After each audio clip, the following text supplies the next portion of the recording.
Hello et bienvenue dans ce nouvel épisode du podcast Liberté intérieure. Donc aujourd'hui on se retrouve pour parler de comment créer ses limites sans culpabilité. Mais avant de commencer l'épisode, n'hésite pas à le partager à une personne qui pourrait en avoir besoin. Et si tu as envie de soutenir le podcast, tu peux aussi le liker sur YouTube ou laisser une jolie note sur les plateformes de streaming. Ok, donc je tourne cet épisode en fin d'après-midi. En plus, il y a beaucoup de montagnes ici, donc là, la luminosité risque de beaucoup changer. Et ici, il est à peine 17h30 et il fait déjà presque nuit. Le soleil se couche très très tôt. Bref, rentrons dans le vif du sujet.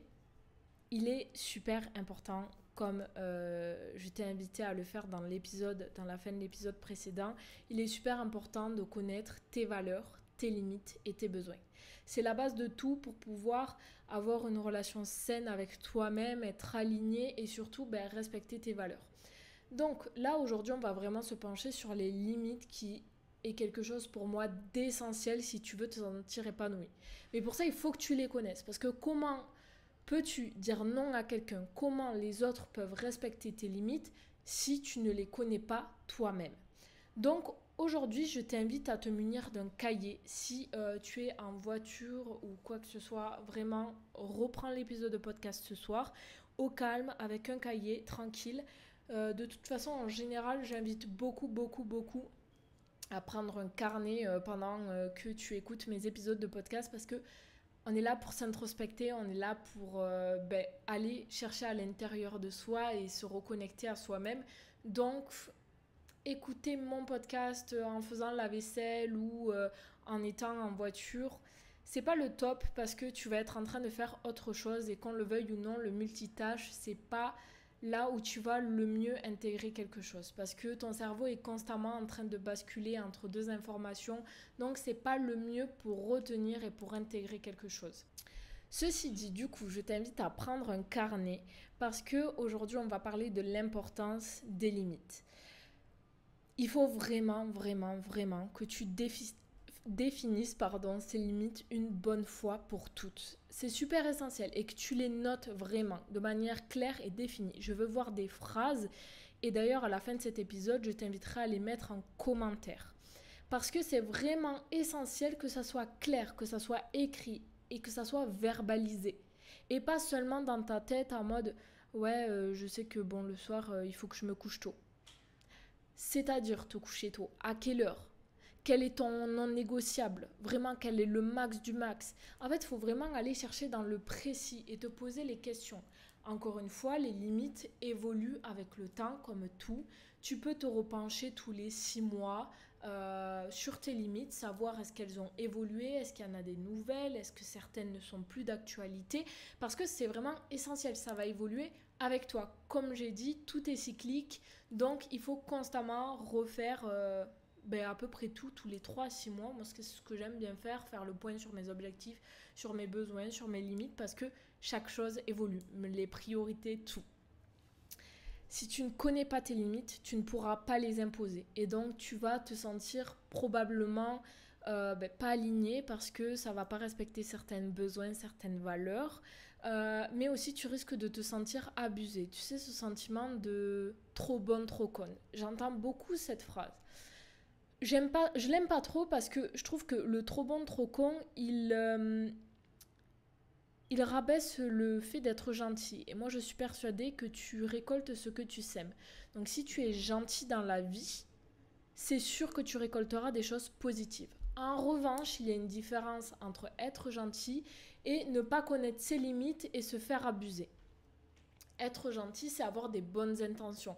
Faire les choses avec des intentions louables, bienveillantes et empathiques.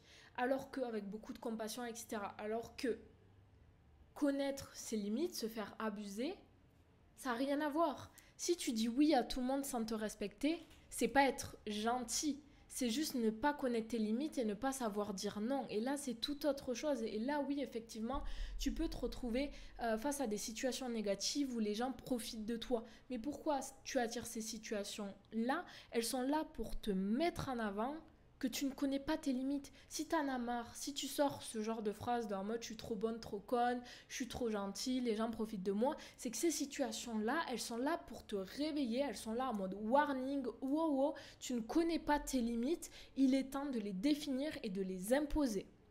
La gentillesse et le fait de poser ses limites n'ont rien à voir. Donc, aujourd'hui, tu vas me prendre un petit carnet, un petit stylo et tu vas me noter, on va faire ça ensemble, tes limites. Je veux que tu me fasses, entre guillemets, 2 colonnes. Il faut que tu aies tes non négociables. Donc ça, c'est vraiment les limites qu'il n'y a pas moyen de négocier. C'est vraiment en mode non, c'est non. C'est pas 5 minutes après, par exemple, je sais pas. Moi, je sais qu'il y a une limite, c'est en semaine. J'aime bien me coucher à 22h30. Et en fait, je sais que j'aime bien lâcher le téléphone une demi-heure avant, donc ça fait 22h. Et j'aime bien avoir ma petite morning routine. Donc en semaine, généralement, je n'accepte jamais de sortir après 21h30 ou même à 21h parce que je sais que le temps que j'y aille, etc. Donc ça, c'est un non négociable. Et même si, imaginons, je sais pas, je vois des amis à 17h30 et que, voilà, à 21h15 ou un truc comme ça, ou 21h20 suivant où je suis, je vais dire que je m'en vais et il n'y a pas de « Oh, s'il te plaît, Laurie, tu restes, nani, nana ». Non, c'est non. Parce que je sais très bien que si je dis oui, je vais être constamment en train de regarder l'heure. Je vais être fatiguée le lendemain, ce qui va faire que je vais être frustrée parce que je serai moins productive, parce que je me sentirai dans un brouillard, je me sentirai fatiguée. Et tout ça, ça va m'énerver. Le lendemain, je vais culpabiliser. Donc tout ça, je n'en veux pas. J'ai vécu ces situations plusieurs fois qui m'ont permis de prendre conscience qu'il fallait vraiment que je pose mes limites sur le fait d'aller au lit tôt et de ne pas sortir tard le soir. Et bien maintenant c'est ok et je m'en fous qu'on me prenne pour une mamie ou pour quoi que ce soit, qu'on me dise que je suis jeune et que je profite pas. C'est mon besoin et je le fais respecter. Donc il faut vraiment que tu notes ces non négociables dont vraiment tu ne peux pas et aussi des limites entre guillemets flexibles. Par exemple ça peut être moi le week-end par exemple je m'autorise je sais pas le samedi soir à sortir un peu plus tard. Si j'ai rien de prévu je vais me coucher tôt. Mais si par contre on me propose d'aller boire un coup un peu plus tard, je vais m'autoriser à aller, je sais pas, jusqu'à 23h, tu vois, un truc comme ça, à 23h30. Et allez, si on me pousse un peu, minuit, pourquoi pas. En fait, ça va être un petit peu plus flexible. Il faut vraiment que tu définisses de manière nette les choses non négociables et celles flexibles. Comme ça, tu sais, celles où il faut absolument dire non et c'est même pas de négocier, c'est mort. Et celle où, ok, allez, j'accepte. Mais encore, celles où tu acceptes, celles qui sont un petit peu flexibles, il faut aussi que tu te poses des questions. Si, je sais pas, il est 23h, que d'habitude tu te dis, bon, en vrai, le samedi jusqu'à minuit, pourquoi pas. S'il est 23h et que tu te sens vraiment fatigué et tout, et que tu sais que t'as je sais pas, t'as un repas de famille le lendemain et que t'as envie d'être en forme et tout, ça peut être non. Si tu as envie de te coucher aussi à 21h, à 22h30, 23h ce soir-là, c'est ok. En fait, c'est à toi, dans ces moments-là, d'écouter ton corps. Mais par exemple, tu sais que la semaine, peu importe, quoi qu'il se passe, tu dis non parce que tu sais que ton hygiène de vie et ton hygiène de sommeil, c'est une priorité pour toi, c'est un objectif pour toi dans ta vie, dans ton hygiène de vie, et donc il n'y a pas de négociation possible. Donc ça peut être vraiment sur ton sommeil, sur ton alimentation, sur, je sais pas, les sorties que tu fais la semaine, la gestion de ton budget. Peu importe, ça peut être tous les domaines, ça peut être dans tes relations, le fait de, je sais pas, tu vois, tu es au téléphone avec une amie et tu as un truc super, super important à faire après. Ok, t'es là pour ton amie, elle est pas bien, etc. Tu peux lui dire, ok, écoute, meuf, j'ai un truc de prévu après. Là, je peux décaler un petit peu. Je t'accorde un quart d'heure et tout ça, mais si tu veux bien, on se rappelle ce soir parce qu'il faut vraiment que je travaille ou que je fasse mon truc ou que nanana. Il faut vraiment pas qu'en fait t'en viennes parce que souvent on est là à regarder, on est au téléphone ou des trucs comme ça et on écoute parce qu'on sait que ça fait plaisir à notre ami et qu'on a envie de lui faire plaisir, sauf que là, à ce moment-là, c'est nous qu'on ne respecte plus. Et donc, on est tout le temps là à regarder l'heure en mode oh putain, l'heure elle passe, et il faut que je fasse ce truc et je le fais pas. Et je sais que ce soir, je vais me sentir frustrée et je vais m'en vouloir parce que je l'ai pas fait et qu'il fallait que je le fasse. Et en fait, on rentre dans ce brouhaha. Donc, du moment où tu rentres dans ce brouhaha là, c'est qu'il y a une limite qui est en train d'être piétinée. Donc, vraiment, je te laisse faire la liste de tes non négociables et de tes limites flexibles. Et une fois que tu as bien rédigé du coup, tes limites non négociables et tes flexibles, je t'invite à partager au moins 3 de tes limites non négociables. Et si tu veux, tu peux aussi partager tes limites flexibles en commentaire. Et puis comme ça, peut-être que ça pourra donner des idées aux autres personnes auxquelles elles n'ont pas pensé. Et elles vont se dire, ah mais ouais, grave, c'est vrai, moi aussi, ça c'est important pour moi. Et j'ai envie de poser une limite là-dessus. Et puis en plus, ça montre ton engagement et je pourrais aussi lire tes limites et t'aider à préciser si jamais les limites sont pas assez précises. Parce que voilà, il faut vraiment que ça soit quelque chose de très précis. Par exemple, c'est ok, je veux pas me coucher tard la semaine. Oui, mais tard, c'est quelle heure pour toi? Pareil, est-ce que du coup comme moi tu as un temps de non-écran et tout ça, faut le prendre en compte. Donc c'est pas en mode je veux pas me coucher tard le soir, c'est je n'accepte plus de sortie la semaine après 21h30. Et c'est non négociable du lundi au vendredi. Et c'est vraiment en fait ça qu'il faut que tu te dises, il faut que ça soit précis, vraiment, pour qu'il y ait un maximum de clarté pour toi, parce que si c'est pas vraiment clair et précis, mais ça va être flou dans ta tête et donc ça va être flou pour les autres. Il faut se dire que si c'est flou pour toi, c'est flou pour les autres. Ok, donc connaître ses limites, c'est la première étape, mais il faut aussi ensuite apprendre à dire non. Parce que tu peux avoir défini sur ton petit cahier tes limites, les connaître, mais en fait, te retrouver face à une personne qui va te supplier, typiquement, comme ça m'est arrivé plusieurs fois, de oh s'il te plaît, est-ce que tu peux rester plus tard, ou viens, on fait ça ce soir, et moi j'étais là en mode oh non, je me sens fatiguée, parce que ça dépend aussi de tes besoins, tu vois, tu peux avoir ce soir-là, au-delà de tes limites, ça peut être samedi soir comme on disait, mais peut-être que là tu te sens fatigué, tu te sens un peu barbouillé et tu as envie tout simplement de rentrer chez toi et tu préfères passer une soirée devant Netflix à chiller. Donc soit si tu veux tu peux proposer de changer de plan à la personne si elle est ok, ou alors si tu as vraiment besoin, que tu sens que tu as envie d'être seule et de te manger une petite glace devant la télé, et ben tu rentres et tu manges ta petite glace.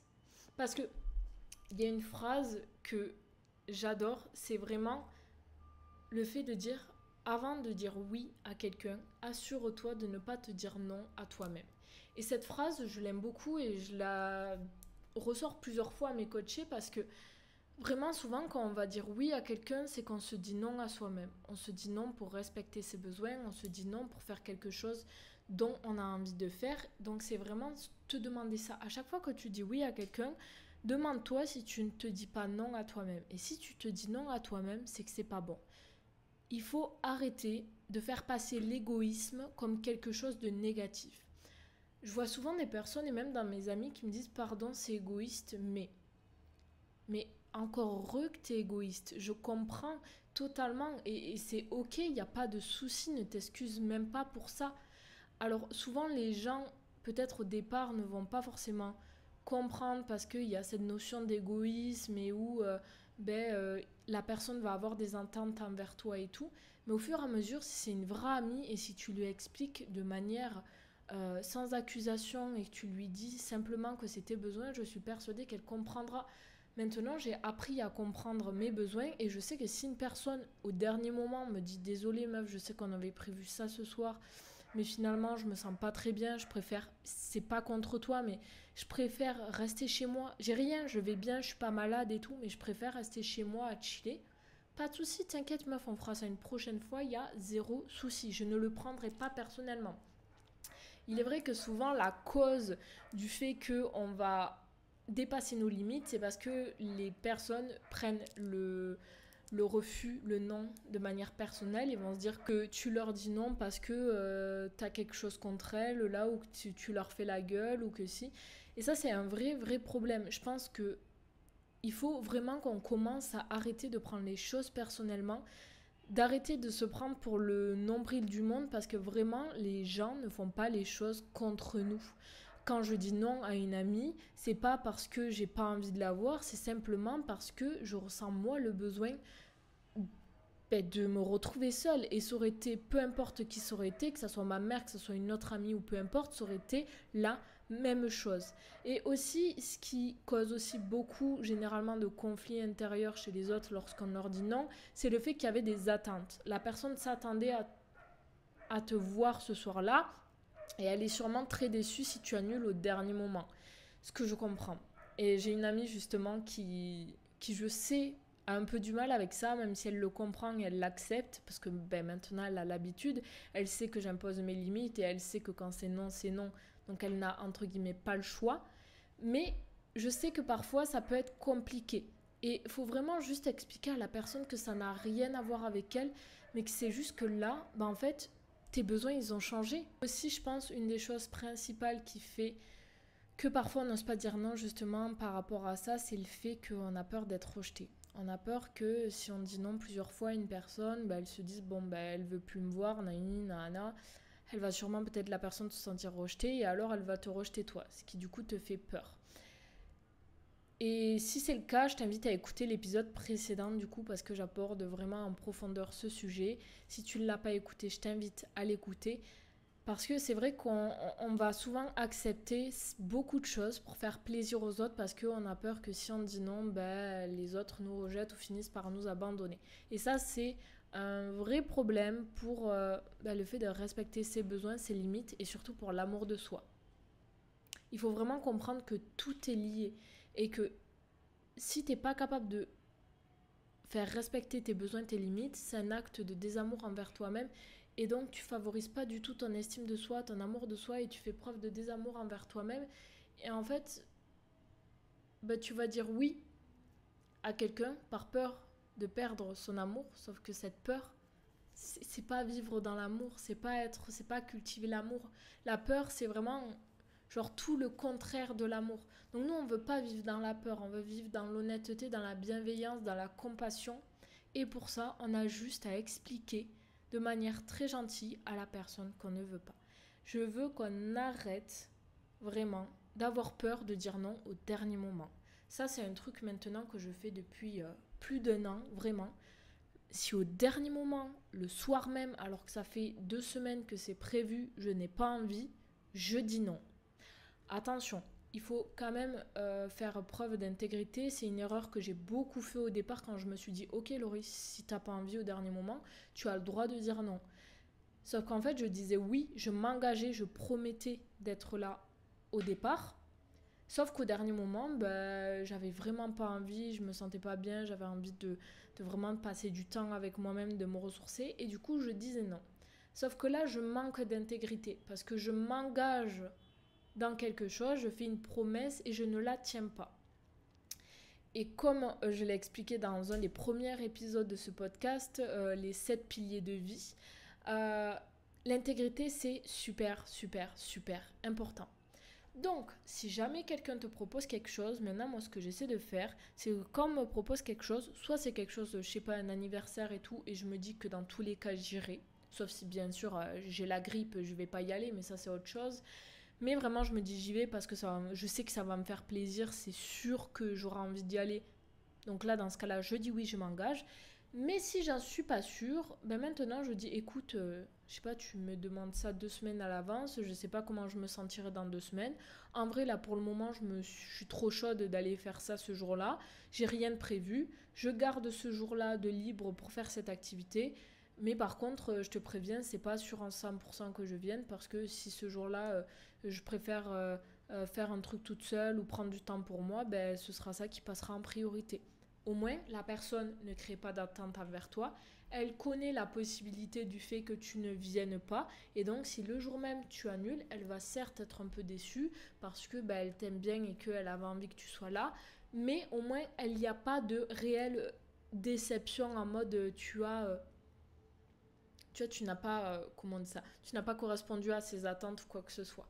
Donc ça, c'est vraiment important. C'est ok de dire non au dernier moment, mais alors ne t'engage pas pour ne pas décevoir et même toi culpabiliser de te dire « Ah en fait, je me suis engagée et du coup, je suis obligée d'y aller. » que ce soit pour la personne ou pour envers toi-même, en fait, vraiment, ne t'engage pas si tu n'es pas sûr. Et j'aimerais aussi parler de quelque chose dans lequel je suis tombée, parce que du coup, au début, j'arrivais pas à dire non. Je connaissais pas mes limites. Puis j'ai appris à définir mes limites. Puis j'ai continué en fait un peu à me faire avoir. Puis à force de revivre ces mêmes situations de frustration où en fait j'arrivais pas à dire non et que je dépassais mes limites, je me suis dit ok, c'est là pour m'alarmer que justement je ne les respecte pas et qu'il faut que je sois plus claire dans mes limites et que je sache dire non quand c'est non. Puis j'ai appris à dire non au dernier moment parce que ça a été quelque chose de plus difficile. Mais il y a aussi quelque chose dans lequel je suis tombée. C'est qu'une fois que tu as ce pouvoir entre guillemets de dire non, où tu sais que ok, tu as le droit et que maintenant tu n'as plus de problème avec ça, personnellement je suis tombée dans le fait de dire non trop souvent.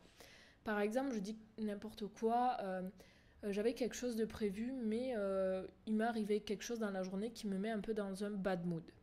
Du coup, forcément, je suis dans un bad mood, j'ai pas envie de sortir et j'ai juste envie de en fait être triste et rester devant mon canapé à manger de la glace ou à manger un bon repas devant une série que j'aime bien. Certes, c'est quelque chose qui va me faire du bien parce que je vais regarder une série que j'aime bien, qui va me faire plaisir, je vais manger un bon petit repas, une petite glace et ça va être trop cool. Je vais prendre du temps pour moi, donc ça va être trop cool. Mais en réalité, je vais aussi entretenir cet état morose où je suis pas bien, où je suis triste. Alors qu'en réalité, j'aurais pu passer une très bonne soirée avec mes amis et revenir de cette soirée de bonne humeur en étant hyper contente d'y avoir été, etc., etc. Et en fait, j'ai appris à écouter mon corps, mes pensées, mon intuition et me dire, à m'écouter tout simplement et à me dire, ok, là t'as pas envie, mais est-ce que déjà c'est de la flemme? Est-ce que c'est parce que t'es triste et tout et t'as juste envie de déprimer? Ou est-ce que c'est parce que réellement c'est un besoin? Et j'aimerais vraiment qu'on fasse la différence entre le besoin et la flemme des petites déprimes. Parce que très souvent, il y a des fois où je me suis rendu compte que j'avais envie de dire non au dernier moment, mais qu'en fait ça allait me faire du bien. Et du coup, je me suis un peu forcée sur le moment. Mais c'est pas je me suis forcée pour faire plaisir à la personne, c'est je me suis forcée moi-même, de moi envers moi, parce que je savais que ça allait me faire du bien. Et que rester là à m'apitoyer sur mon sort et à rester enfermée, etc., ça allait juste entretenir ma tristesse ou cette émotion et que j'allais juste en fait, voilà, t'as compris, rester dans un bad mood. Et finalement, je suis sortie et j'ai tellement pas regretté. J'ai passé un trop beau moment, c'était trop chouette. Je suis revenue de ma soirée, j'étais de trop bonne humeur. Et du coup, je me suis couchée de bonne humeur et je me suis réveillée le lendemain de bonne humeur. Alors que si j'étais restée chez moi, j'aurais continué à entretenir un petit peu cet état de tristesse au fond de moi. Je me serais couchée triste et je me serais levée pas, tu vois, pas dans un mood ouf, quoi. Genre, j'aurais été tout raplapla le lendemain. Donc ça, c'est vraiment important aussi de te poser les questions tout le temps. De te dire, ok, là, je lui dis oui, mais est-ce que je me dis pas non à moi? Non, c'est bon. Ok, donc je peux y aller. Ok, là, j'ai pas trop envie d'y aller. Mais est-ce que c'est parce que je veux vraiment pas y aller, genre c'est un besoin, j'ai besoin de temps pour moi parce que j'ai passé toute la semaine entourée de personnes et que là ma batterie sociale elle est à plat et que j'ai besoin de me ressourcer, dans ce cas-là, ok, je reste chez moi. Si par contre c'est juste parce que j'ai mon crush qui m'a dit non ou qu'il y a un truc qui m'a rendu un peu triste dans la journée et que j'ai juste envie de manger de la glace et de m'apitoyer sur mon sort, rester dans un état de victime, on le sait, on ne veut pas ça, c'est pas comme ça qu'on crée la vie de ses rêves, c'est pas en entretenant des émotions négatives, je dis bien entretenir des émotions négatives. On vit ces émotions négatives. Tu es triste, tu pleures. Vas-y, tu es en colère, tu cries. Il n'y a pas de souci. Juste ce qu'on ne veut pas, c'est entretenir ces émotions négatives. On n'entretient pas de frustration, on n'entretient pas de culpabilité, de rancœur, etc. Et on ne s'en veut pas si on en entretient. Au début, c'est normal, on n'y arrive pas. Même moi encore, parfois, j'entretiens de la tristesse, de la frustration.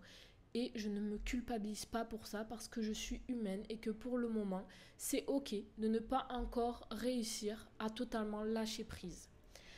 Donc, si jamais du coup c'est vraiment un besoin, dans ce cas-là, on reste chez soi et c'est ok de dire non au dernier moment. Et voilà, c'est la fin de cet épisode, j'espère qu'il t'aura plu. Si jamais tu as encore des questions à propos des limites, qu'il y a des choses qui ne sont pas très claires, que tu n'arrives pas vraiment à les définir, n'hésite pas à laisser un commentaire dans cet épisode pour me poser la question, j'y répondrai avec plaisir. Ou si tu n'as pas envie de le laisser de manière publique, tu peux m'envoyer un DM sur Instagram, laurie.taverner. De toute façon, mon Insta est dans la bio, dans la description de cette vidéo. Ce sera avec plaisir que j'échangerai avec toi pour t'aider à définir tes limites. Et si tu as envie d'aller plus loin que juste connaître tes valeurs, tes besoins et tes limites et que tu veux vraiment te créer cette vie où tu te sens aligné, où tu te sens drivé par un but, par une mission, où tu oses enfin exprimer chacune des parts de toi sans compromis, sans avoir peur d'exprimer une ou quoi, et que vraiment tu veux vivre et ressentir cet amour et cette acceptation, vivre dans le lâcher prise et juste créer la vie que tu as toujours désirée, te reconnecter à ton pouvoir créateur, sache que j'ai encore une seule place de coaching disponible. Donc n'hésite pas à me contacter sur Instagram en DM où tu peux directement remplir le formulaire qui est en lien dans ma biographie sur Instagram. Je te fais de gros bisous et je te dis à la semaine prochaine.